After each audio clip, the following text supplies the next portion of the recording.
Në Ulqin është zhvilluar turneu i tenisit Ulqini Bowl, ku morën pjesë ekipe nga trevat shqiptare me mbi 90 lojtar. Klubi i tenisit Hot Shot nga Gjakova u paraqit me 5 lojtar, ku arritën të fitojnë 4 kupa dhe 1 medalje.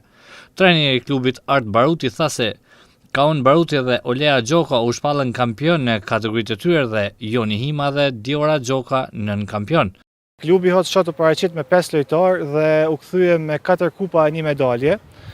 Kaun Baruti dhe Olea Gjoka arritën të shpallën kampion në kategoritë e tyre.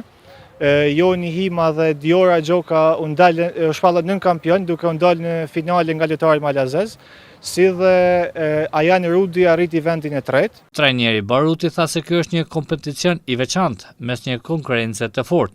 Ishte një turne tjetër i veçantë për klubin tonë, pasi që për herë të tretë me radhë në këto turnet arenal po dalim si klubi më i suksesshëm. Dhe po ashtu jemi shumë të lumtur pasi që pikërisht ky turne ishte konkurrenca më e fortë që kemi hasur deri tashmë këtë gjenerat. Art Baruti gjithashtu tha se klubi Hot Shot këtë javë do të merr pjesë edhe në një turne që do të mbahet në qytetin e Pezë, ku edhe aty synohet për suksese të reja të klubit.